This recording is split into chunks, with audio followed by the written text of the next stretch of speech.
Welcome to NSL Unscripted, a National Security Law podcast, brought to you by the National Security Law Department at the U.S. Army's The Judge Advocate General's Legal Center and School. We bring you conversations and hot topics from NSL practitioners today, and hope you enjoy this episode. Welcome to Part 2 of Big Tech and Armed Conflict, a conversation held at the first Emerging Technologies in the Law course at the Judge Advocate General's Legal Center and School. Part 2 will include the remainder of the conversation with the panelists, as well as questions fielded from the audience. We hope you enjoy this series. I mean, we are spending a lot of time talking about big tech's responsibility, but I mean, as we know, for LOAC compliance, it's really on the states, right? And so, yes, we don't think maybe ethically, morally, or good business that they can just say, well, we don't have a part in this, right? But I guess I want to flip the question a little bit and ask you all, how can we, as practitioners in the government, work with private sector, big tech companies, to improve our compliance with the law of armed conflict? What would be some advice, besides just replaying the soundbite that you just perfectly provided to all of us? But besides that, what other advice would you give to the practitioners out there that are trying to work on behalf of their client with the private sector? Well, I think it's interesting. There's some cross-cutting tensions.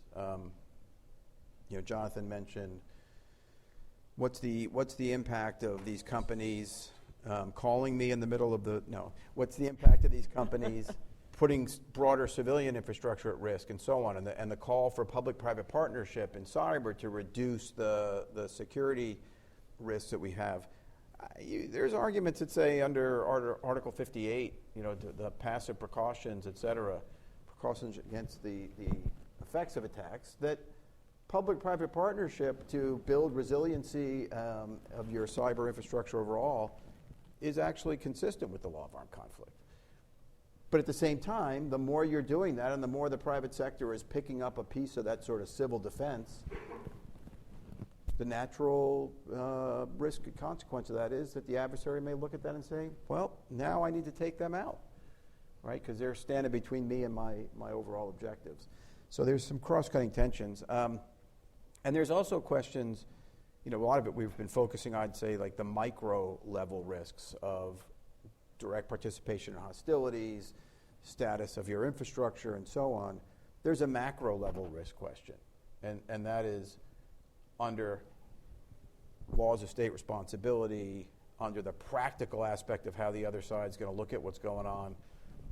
Are companies out there doing these things in an uncoordinated or synchronized way, or at least not in a way that the government's got knowledge of, and putting the United States at risk, right, of being dragged into something.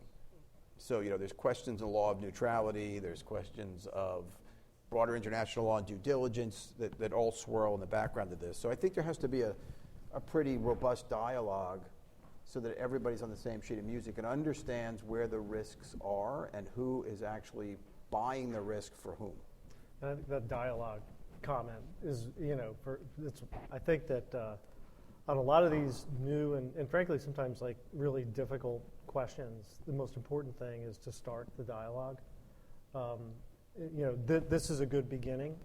I think having, discussions between groups like ICRC, universities, companies, governments, policymakers is the right direction, right? Because, it is, we all come at this problem from wildly different perspectives. We just do. And there's what you're seeing now is only going to continue. The trend is only going to continue. It's probably going to deepen, frankly, right? Like, it's just the nature of the use of technology.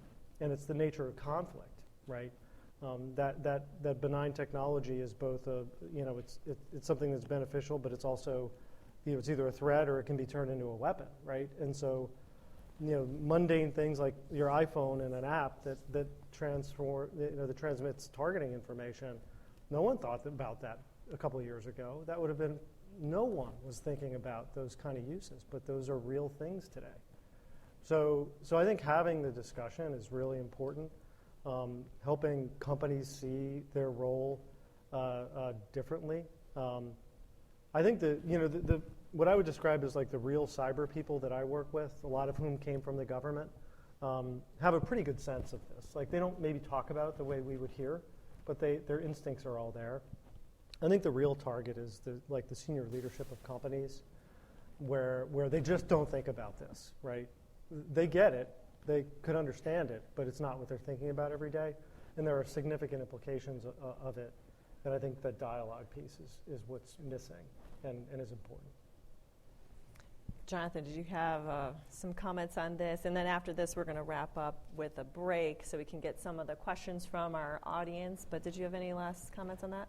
I don't have a whole lot to add. I mean, I think the issue of dialogue and understanding of risk on both sides is really important, meaning how government and how the ICRC and others understand how companies calculate risk, and then most certainly for companies to understand what they're getting into if they carry out any particular public-private partnership. And I think that's really where government lawyers come in, is being able to articulate not only what it means now in peacetime or now doing purely civilian defensive sort of activities, but what it means if you build up a relationship that's going to get built out to do more, and what the expectations might be and what the risks are. I mean, the other thing to keep in mind, I think, and this is a little bit different than the corporate responsibility and human rights discussion, is that you're usually in that space also talking, in addition to what Matt said, about how companies don't want to do what would be equivalent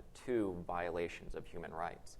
That's not exactly what we're talking about here when it comes to risk. We're talking about governments carrying out what they're lawfully allowed to do under international humanitarian law, and risks emerging with those who they work with to carry out those activities, but also to, for example, civilians, customers of a company that are attached to the infrastructure that might become a military objective.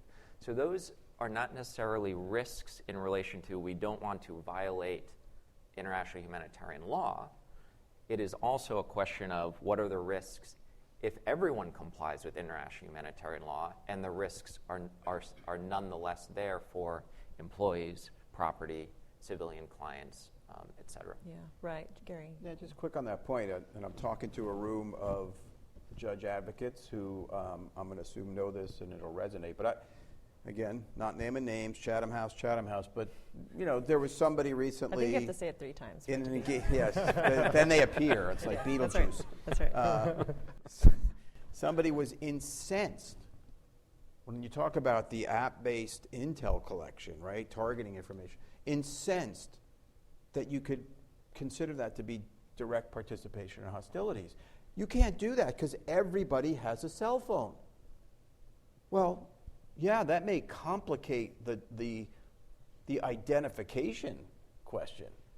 Can you identify somebody who's actually using the app for that purpose or the phone for that purpose at a given moment?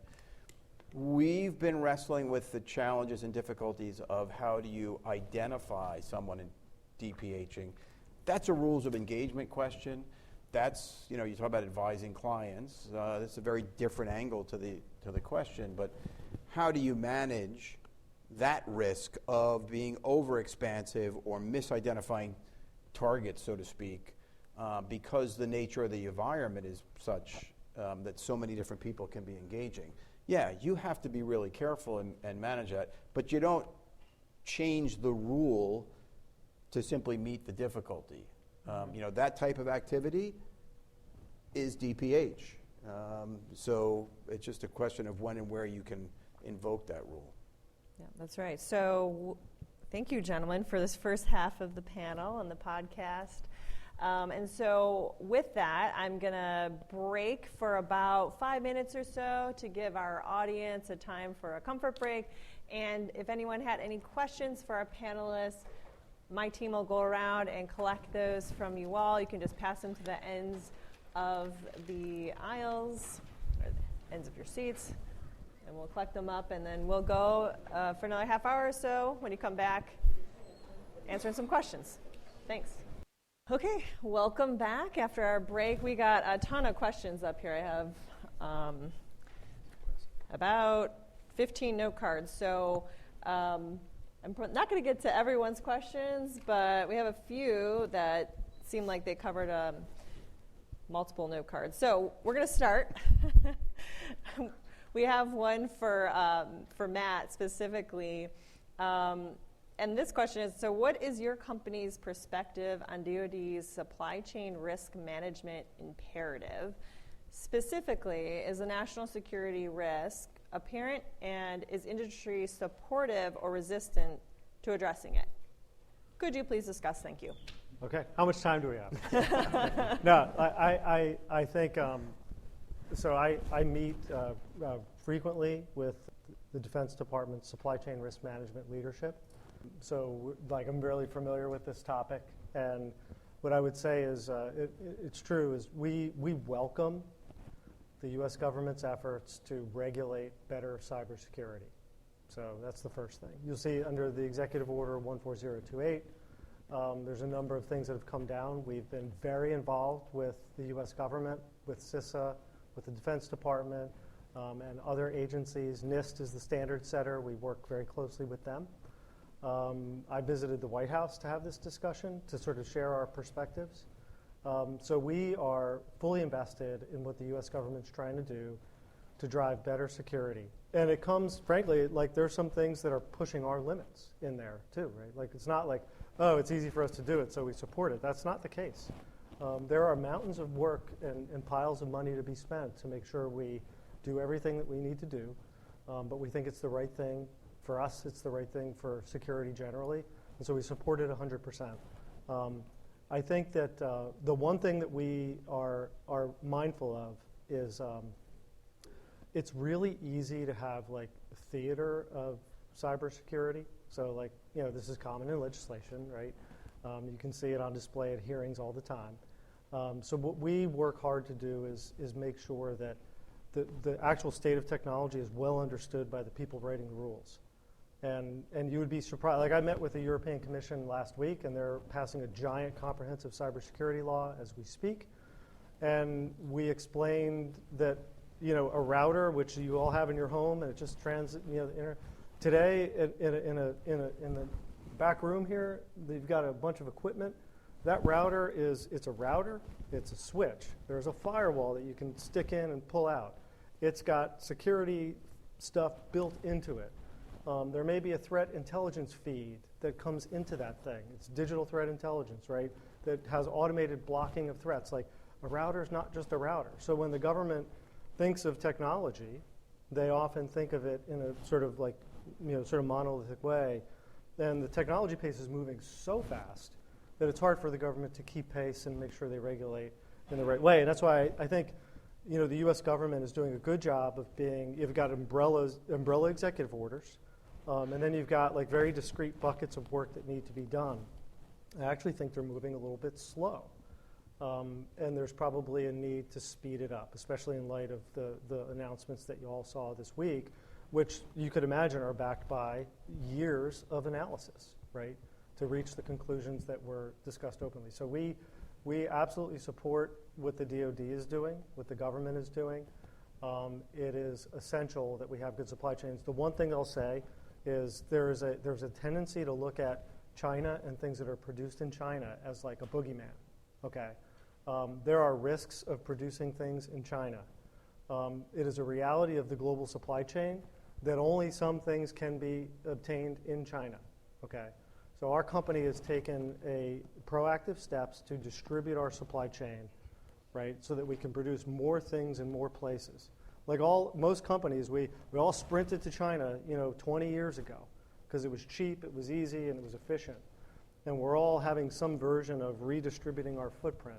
But there are things that you cannot get outside of China. Simple things like a power cord that powers your laptop. You cannot get that anywhere but China. Does it pose a cybersecurity risk? Theoretically, maybe, but really, probably not, right? So there are things for the government to worry about when it comes to China sourcing, things that have processing built into them, that have intelligence built into them, right? But basic widgets that come out of China, that's more trade policy than it is cybersecurity policy. You've got to be real careful not to conflate the two, because politically it's very popular to slam those ideas together, but from a practical perspective, it doesn't really yield any benefit. So I would say all companies are experiencing a version of what I described, which is we're looking at what's happening in China, and we're nervous. We don't want to wake up one day and find out that we can't get chip supplies because China has blockaded Taiwan, right? So these are things that we've got to think about. But I would only caution the one grain of salt is that, and I hear it all the time, is like, what is made in China, right? With this idea that like that cannot happen. That is going to continue to happen, and we just have to find ways to manage that risk effectively, and there are smart ways to do it, but you don't necessarily see those in policy. What I will say is when you get into the technical leadership of the DoD and places like that, they understand this issue really well, and they have the sophistication to be able to think through it. But on a surface level, there's a lot of politics on that question that aren't really good security. Thanks, Matt. So I'm going to go on to our second card here. And I'll open this up to anyone. I think, although I might just start with Jonathan on it. So the question is non-military involvement in military-like activities really greater now than it was before, for example, French resistance in World War II, or is it really just appearing that way because of increased information flow and new ways of joining the fray? So I think this is a great question, and sort of has a quantitative answer that I don't know the answer to. What I will say is that in addition to the really important examples that the person gave in the question, there's also a rule from Additional Protocol 1 and 2 that recognize that civilians participate in hostilities, because it says that if they directly participate in hostilities, they lose, for such time as they do that, their protection from attack. So I just put that down as a historical marker amongst many that this is an issue that has been part of the battlefield landscape and part of international humanitarian law for a very, very long time. I would say that the things that the ICRC considers most concerning about what we're seeing goes back to those issues that I mentioned in my opening presentation. It is that you have large numbers of civilians reliant on digital infrastructure for essential services, at the same time that you have civilians having more access points to be able to provide support at a geographic distance using different tools and capabilities than they had in the past. So yes, you had car factories turning into munition factories in World War II, and yes, you had civilians that have come and offered military contribution that qualifies as direct participation in hostilities, and you have the rule of levée en masse, which again recognizes that there's going to be, and there has been historically, civilian participation in hostilities. I think it's the way that the cyber environment can connect civilians to situations of armed conflict that raises alarms for both how they do that, what they know about the rules of international humanitarian law when they do that, how states can regulate that, and also there's the big question, which we haven't discussed, and there's probably not necessarily a need to, but it's obviously sort of bubbling up, is how different states interpret international humanitarian law as it applies to their use of cyber tools and capabilities in situations of armed conflict. So you take all of those things together, so it's not only sort of the quantitative question of is there more of it, it's also happening in an environment where there's more uncertainty. And I think that's something that is of great concern to the International Committee of the Red Cross, and one of the reasons why dialogue, one of the reasons why legal clarity is something that we've been pressing for on this particular issue. Okay. Did you have a thought on that, Gary? Or were you just laughing at the phone that just went off again? I think it was yours. Different phone, different reaction. No. Well, some sort of phone alert going off for all those listeners out there, but that's fine. No, Jonathan hit it. It's a great question. I've started writing something on this topic where the title is going to be, Is John Burns on Your Payroll? John Burns, if you don't know the history of Gettysburg, there's a big statue celebrating him on day one, 80-year-old magistrate or whatever in Gettysburg that sallies forth on the first day of the battle with his rusty musket and starts fighting with the Union forces. That is paradigmatic direct participation in hostilities. Today, John Burns can be sitting, in Rio de Janeiro and disrupting General Lee's ability to command and control through cyber operations. So, yeah, it's been happening forever in warfare, but it's happening in very globalized, diffused, broad ways that raise a lot of challenges. Yeah, that's right. And Matt, anything else to add to that? I'm looking at our time and realizing that we probably just have time for any closing comments. So, Matt, I'll start with you. Sure, thank you. Number one, I want to reiterate what I said earlier. Like, just being able to have the dialogue is really helpful, and I appreciate it. I particularly like being here with this audience.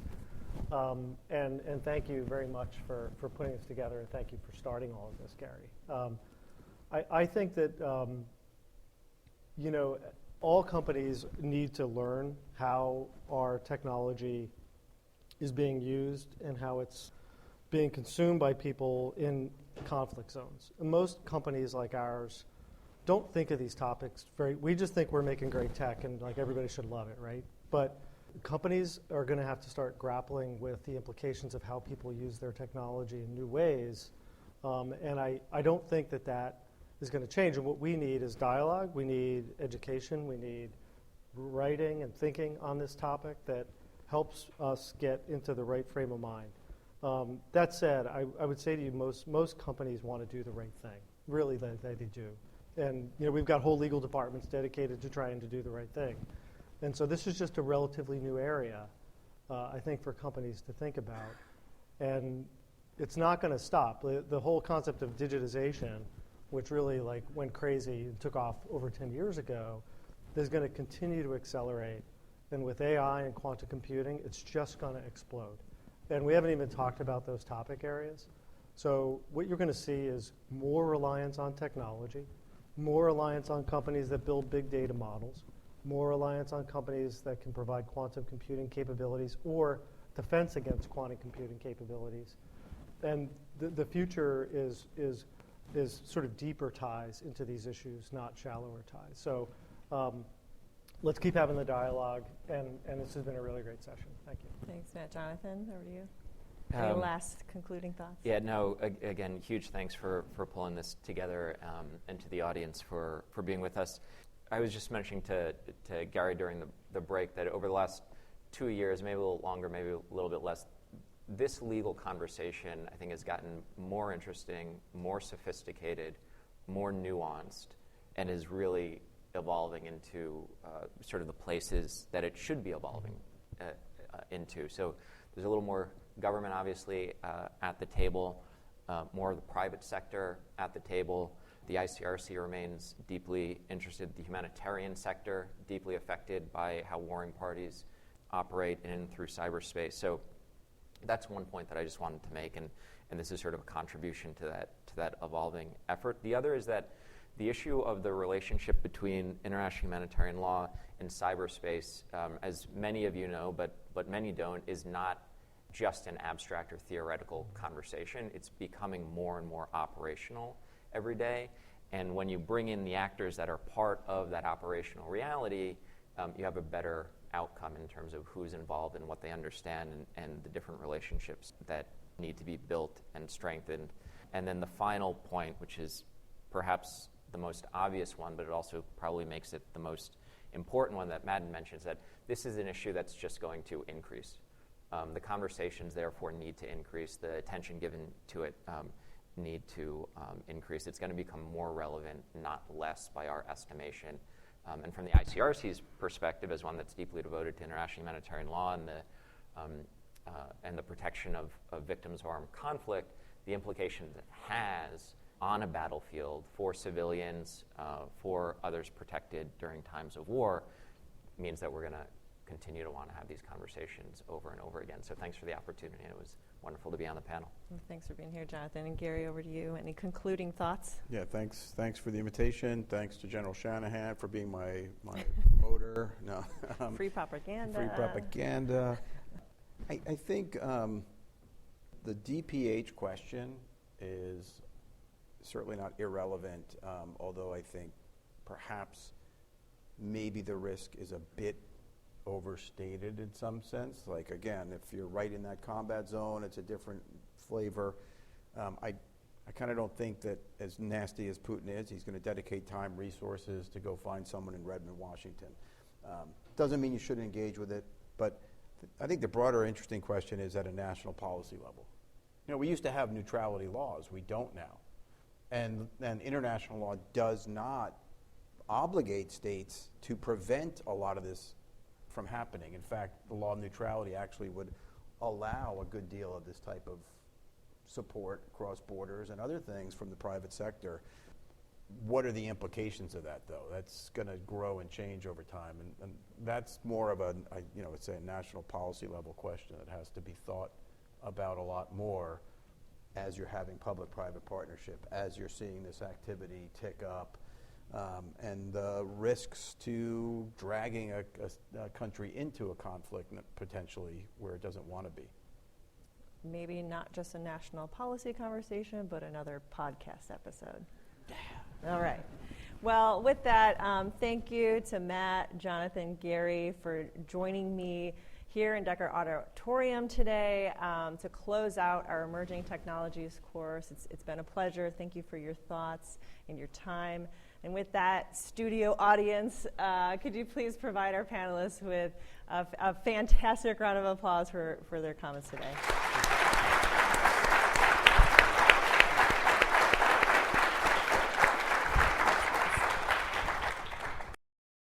This episode of NSL Unscripted was brought to you by the National Security Law De-partment at the U.S. Army's The Judge Advocate General's Legal Center and School.